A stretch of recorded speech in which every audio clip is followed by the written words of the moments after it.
Welcome to Carter's Retro Reviews. You know, I'm just too intense. I'm feeling stressed. I've got a lot on my plate. You know what? What I need to do, I know what I need to do. I need to listen to some, like, nature songs or some nature sounds. I really need to. Let's cue up a few here. Oh, baby. There are no stairmasters or treadmills in this room. There are no dumbbells in here. They're just my balls, Spank baby. me, baby. Spank me.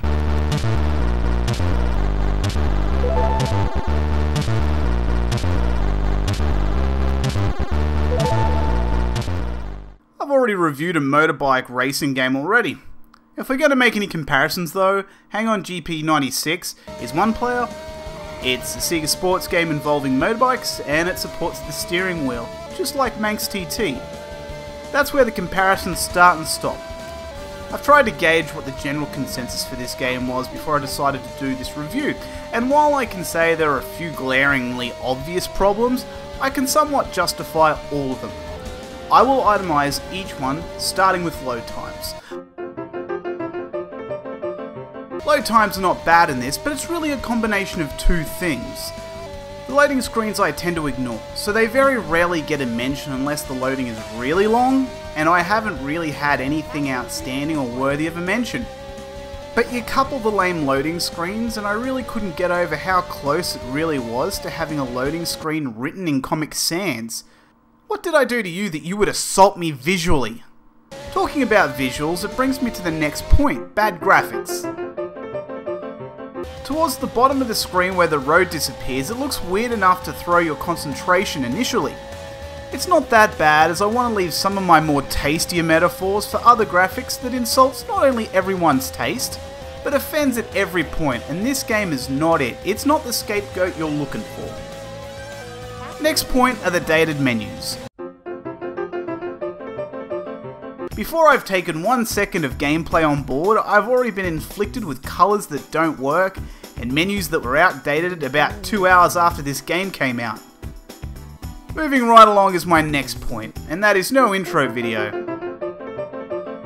I know there's no story, but that doesn't stop other games. I've played some dreadful games, but their saving grace has been the intro video. I mean, not enough to recommend buying or anything, but setting you up for a good game. And none of that is here. Bad menus followed by ugly loading screens, and already I'm very dubious on how great this game really will be. So once you start to play the actual game, the first thing I noticed was the sound. Holy shit!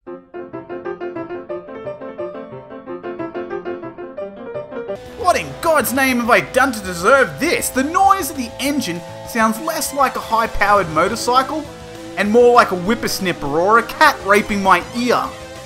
The music in the background was fine, except I couldn't really hear it over the sound of the cat orgy they call an engine.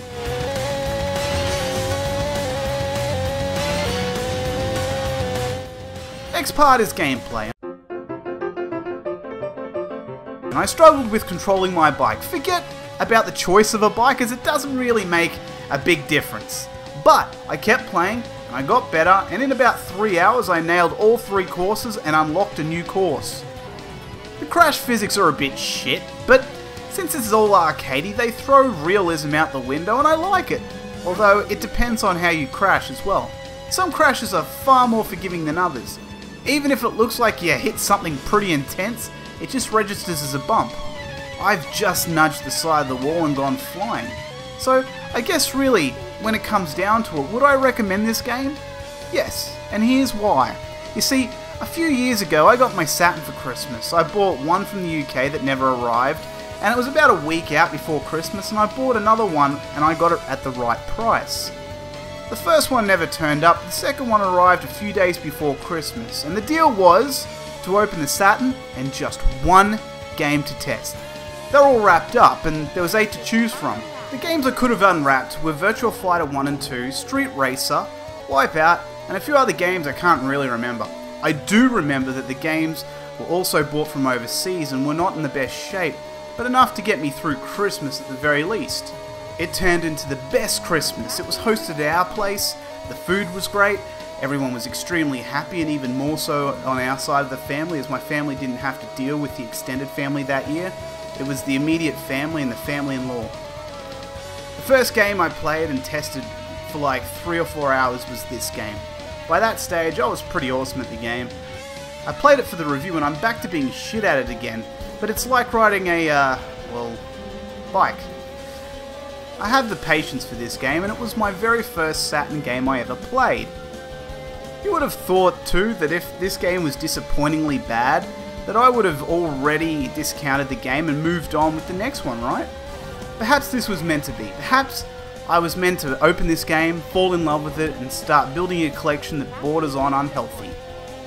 I always wanted a Sega Saturn when they came out, but my brothers were into the Nintendo 64. I mean, don't get me wrong, I was too.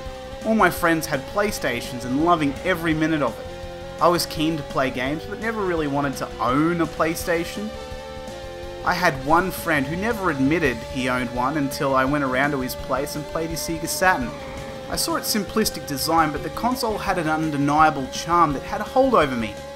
I even bought Sega Power magazines and followed the console and all the games closely, and they looked much better and more interesting than anything the PlayStation was doing. Tony Hawk and Point Blank was as close as PlayStation got to piquing my interests. And for a while I lived vicariously through this one friend while we played Street Fighter Alpha and Alpha 2 together. For years after, I kept thinking I should buy a Sega Saturn one of these days. And then a few Christmases ago I made the leap and never looked back.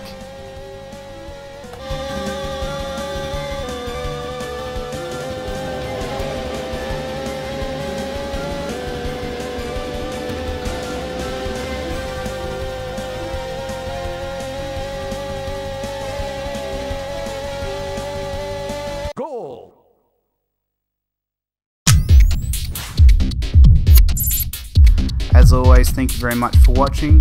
Click on the TV to see the last review, and click on the name underneath the television if you'd like to subscribe.